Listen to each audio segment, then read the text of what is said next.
నమస్తే, welcome to Bharati TV. నేను బాపయ్య. ఆంధ్రప్రదేశ్ రాష్ట్రం అంతటా కూడా గత 2 రోజుల నుంచి మ్రోగిపోతున్న అంశం ఏదైనా ఉంది అంటే పెట్రోల్ డీజిల్ కొరత అని చెప్పుకోవచ్చు. నిజానికి ఆంధ్రప్రదేశ్లో పెట్రోలు డీజిల్ కొరత ఉందా అని అంటే లేదు అని చెప్పాలి. చాలా చక్కగా, చాలా ఈజీగా అంటే పక్క రాష్ట్రాలతో కంపేర్ చేసుకుంటే, పక్కన తెలంగాణ రాష్ట్రంతో కంపేర్ చేసుకుంటే తెలంగాణ రాష్ట్రంలో కొన్ని పెట్రోల్ బంకులు అయితే తాత్కాలికంగా తాళాలు వేసి కనిపించాయి. కానీ ఆంధ్రప్రదేశ్లో అలా కాదు. కాస్తో కూస్తో కొరత ఉన్నా వాళ్ళు ఏంటంటే కొంత లైన్లో ఉంటే ఒక పావు గంటకు అరగంటకు ట్యాంక్ ఫుల్ చేయించుకొని వెళ్ళిపోవచ్చు. ఇదేంటంటే పెట్రోల్ డీజిల్ దొరకదంట అని చెప్పేసి వైసీపీ వాళ్ళు పుట్టించిన పుకారుని నమ్మి జనం అంతా కూడా ముందుగానే ట్యాంక్ ఫిల్ చేయించుకొని పెట్టుకుందాం, ముందుగానే కొంత పెట్రోల్ కొట్టించేసుకొని అట్టి పెట్టుకుందాం మన బండిలో అని చెప్పేసి, లేకపోతే ఏదైనా క్యాన్లో ఫిలప్ చేసుకొని పెట్రోల్ రెడీగా పెట్టుకుంటే ఇబ్బంది లేకుండా ఉంటుంది, డీజిల్ రెడీగా పెట్టుకుంటే ప్రాబ్లం లేకుండా ఉంటుంది అని చెప్పేసి ఒక ఉద్దేశంతో జనం అంతా పెట్రోల్ బంకుల దగ్గర బార్లు తీరటమే తప్ప ఇక్కడ ఎక్కడా కూడా పెట్రోల్ కొరత, డీజిల్ కొరత అనేది లేదు. పైగా వైసీపీ వాళ్ళంతా ఇది ఎందుకు పుకారు పుట్టించారు అని చెప్పేసి ఇక్కడ మనం మాట్లాడుకోవాలి. అయితే ఇక్కడ వాళ్ళు చెప్పే మరో మాట కూడా ఉంది.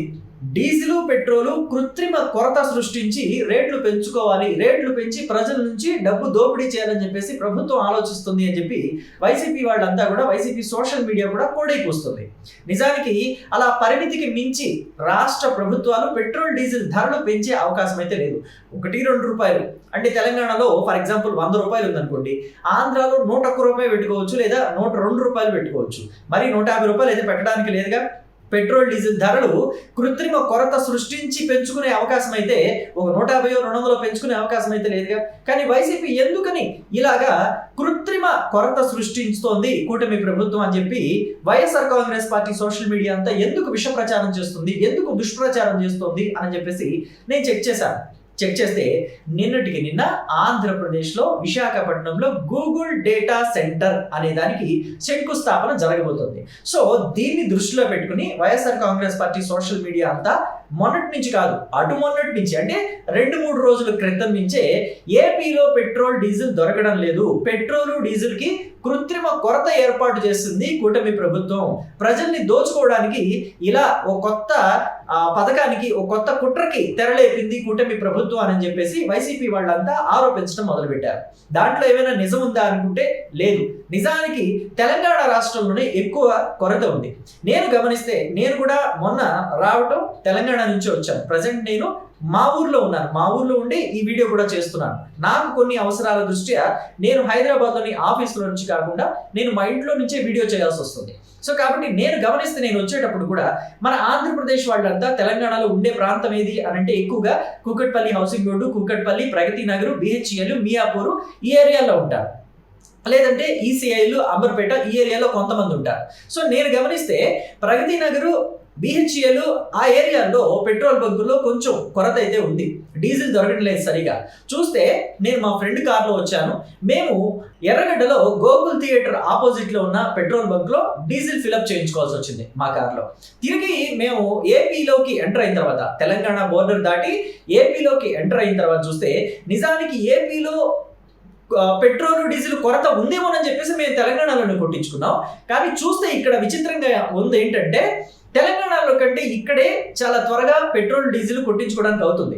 అంత పెద్ద బారులు తీరిన క్యూ ఏమీ లేదు ఏపీలో.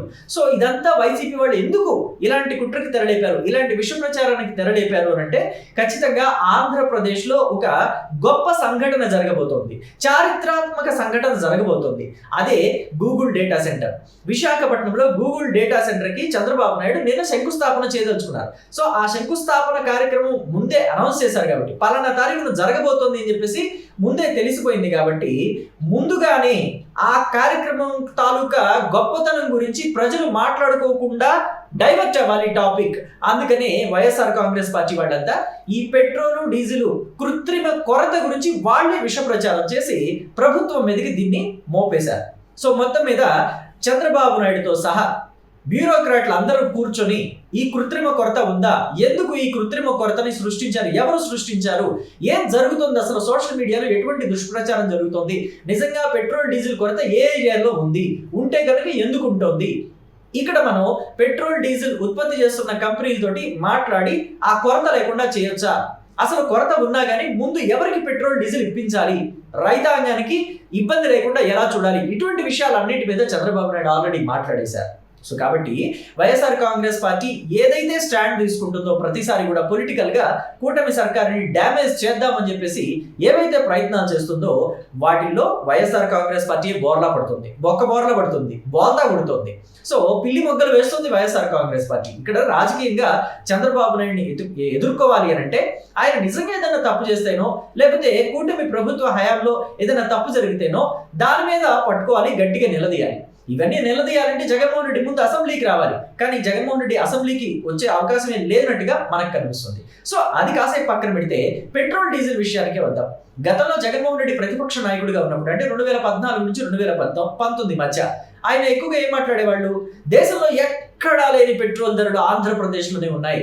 చంద్రబాబు నాయుడు పెట్రోల్ డీజిల్ ధరలతోటి ప్రజల నెత్తిన ఒక బండేస్తున్నారు, భారాన్ని మోపుతున్నారు, మోయలేని భారాన్ని వేస్తున్నారు ప్రజల మీద, రాష్ట్ర ప్రజల మీద. నేను వస్తే తగ్గించేస్తానన్నారు. మరి 2019లో ఆయన్నే ఎక్కించారుగా ప్రజలు, ఆయనే సీఎం కుర్చీ మీద కూర్చోబెట్టారుగా, ఆయన ఏనాడన్నా తగ్గించారా? కానీ ఆయన వచ్చిన తర్వాత ఏం మాట్లాడారు, ఈ పెట్రోల్ డీజిల్ ధరలు ఎందుకు తగ్గించడం లేదని చెప్పేసి వైఎస్ఆర్ కాంగ్రెస్ పార్టీని ఇతర పార్టీలన్నీ కూడా సోషల్ మీడియా వేదికగా ప్రశ్నిస్తే వాళ్ళు చెప్పిన మాట ఏంటి అని అంటే ఇది పూర్తిగా కేంద్ర ప్రభుత్వం పరిధిలో ఉంటుంది అని చెప్పేసి. మరి చంద్రబాబు నాయుడు ఉన్నప్పుడేమో కేంద్ర పరిధిలో ఉండదా, తన చేతిలోకి వచ్చిన తర్వాత వైసీపీ చేతిలోకి వచ్చిన తర్వాత మాత్రమే ఇది కేంద్ర పరిధిలో ఉండే అంశం అని చెప్పేసి గుర్తుకొస్తుందా? ఇక్కడ కూడా ఆంధ్రప్రదేశ్లో ఇప్పుడు ప్రస్తుతానికి వైసీపీ చెప్పే మాటకే వద్దాం. ఆంధ్రప్రదేశ్లో కృత్రిమ కొరత గనక సృష్టిస్తే ఏపీ ప్రభుత్వం, కూటమి ప్రభుత్వం కృత్రిమ కొరత గనక సృష్టిస్తే అది కేంద్రంలో ఉన్న బీజేపీకి, ఎన్డీఏ ప్రభుత్వానికి చెడ్డ పేరు కదా. ఎందుకంటే ఆంధ్రప్రదేశ్లో కూటమి అధికారంలో ఉంది, ఆ కూటమిలో బీజేపీ కూడా ఉంది, తెలుగుదేశం, జనసేన, భారతీయ జనతా పార్టీ 3 ఉన్నాయి. సో కాబట్టి ఇక్కడ బీజేపీకి చెడ్డ పేరు వస్తుందంటే వాళ్ళు ఊరుకుంటారా?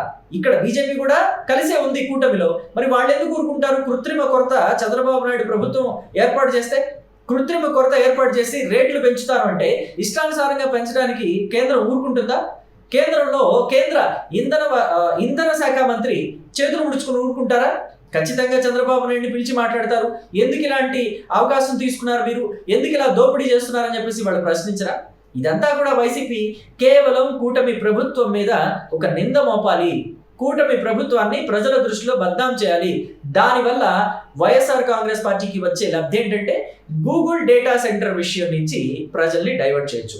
పైగా ఇక్కడ మనం మాట్లాడుకోవాలంటే గూగుల్ డేటా సెంటర్ ఆంధ్రప్రదేశ్కి రావటం వల్ల 3 రాష్ట్రాల ప్రజలు ఆ ప్రభుత్వాల మీద ప్రెషర్ తీసుకొస్తున్నారు. ఇక్కడ చూస్తే తమిళనాడు గవర్నమెంట్ కూడా, స్టాలిన్ గవర్నమెంట్ ఇబ్బందులు పాలైంది. ఎందుకని మీరు ఎందుకు తీసుకురాలేకపోయారు? ఆంధ్రప్రదేశ్ కొత్తగా ఏర్పడిన రాష్ట్రం, పైగా అప్పులో ఉన్న రాష్ట్రం. ఆ రాష్ట్రానికి గూగుల్ డేటా సెంటర్ని వాళ్ళు తీసుకురాగలిగితే మీరు ఎందుకు తేలేకపోయారని చెప్పేసి ఆ రాష్ట్ర ప్రజలు కావచ్చు, చాలా మంది ఆ రాష్ట్రంలోని ప్రతిపక్ష పార్టీలు కావచ్చు అధికార పక్షాన్ని ప్రశ్నించాయి, నిందించాయి.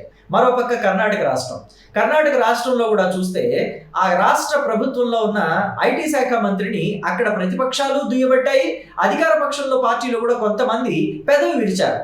మీరు కనుక తెచ్చి ఉంటే మన ప్రభుత్వానికి ఇది చాలా గొప్ప పేరుగా మిగిలిపోయేది, చాలా మైల్ స్టోన్ గా మిగిలిపోయేది కాంగ్రెస్ పార్టీ ప్రభుత్వానికి అని చెప్పేసి అక్కడ అధికార పార్టీలో వాళ్ళే కొంతమంది పెదవి విరిచారు ఐటీ శాఖ మంత్రి మీద.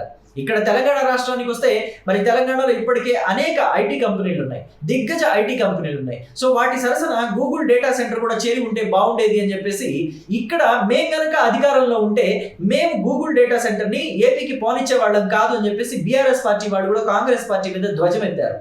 సో కాంగ్రెస్ పార్టీ కూడా అక్కడ సమాధానం చెప్పుకోలేని పరిస్థితుల్లోకి వెళ్ళిపోయింది. సో మొత్తం మీద ఇంత ఉద్దండులైన వాళ్ళు ఇతర రాష్ట్రాల్లో ప్రభుత్వాల్లో ఉంటే, రాజకీయ ఉద్దండులు కూడా ఉంటే, వాళ్ళందరినీ కాదని, వాళ్ళందరికీ దక్కకుండా చిక్కకుండా గూగుల్ డేటా సెంటర్ని ఆంధ్రప్రదేశ్కి తీసుకొచ్చిన ఘనత లోకేష్కి దక్కుతుంది. పైగా గతంలో లోకేష్ ని వైసీపీ వాళ్ళంతా ఏమన్నారు, పప్పు అని ముద్ర వేశారు. ఎందుకు పనికిరాడు, రాజకీయాలకి పనికిరాడు, ఆయనకి ఏం చేత కాదని చెప్పేసి ముద్ర వేయాలని చూశారు. అటువంటి లోకేష్ మరి ఈ గూగుల్ డేటా సెంటర్ని ఇప్పుడు ఏపీకి తీసుకొచ్చారు. సో మరి అటువంటి ఒక మరపురాని ఘట్టం నిన్న ఆంధ్రప్రదేశ్లో జరిగింది. అదే గూగుల్ డేటా సెంటర్ శంకుస్థాపన. మరి అలాంటి శంకుస్థాపన విషయాన్ని డైవర్ట్ చేయాలంటే ఏదో ఒకటి చేయాలి కాబట్టి వైసీపీ నేతలంతా కూడా రోడ్ల మీదకి వచ్చారు. గతంలో ఏ లోకేష్ అయితే వీళ్ళంతా పప్పు పప్పు అని ముద్ర వేశారో అదే లోకేష్ నడి ఎండాకాలంలో మే నెల వస్తున్న టైంలో వైసీపీ నేతలందరినీ కూడా ఎండల్లో పరుగులు పెట్టించారు. పెట్రోల్ బంకుల చుట్టూ కాపలా పెట్టించారు. పెట్రోల్ బంకుల దగ్గర వాళ్ళ మనుషులతోటి డ్రామా కట్టేలాగా చేశారు. మొత్తానికి ఇది లోకేష్ గొప్పతనమే చెప్పుకోవచ్చు. అటు రాజకీయ ప్రత్యర్థుల్ని ఎండలోకి లాక్కొచ్చారు. ఇక్కడ చూస్తేనేమో విశాఖపట్నానికి గూగుల్ డేటా సెంటర్ని తీసుకొచ్చేసి అది గ్రౌండ్ అయ్యే విధంగా చేశారు.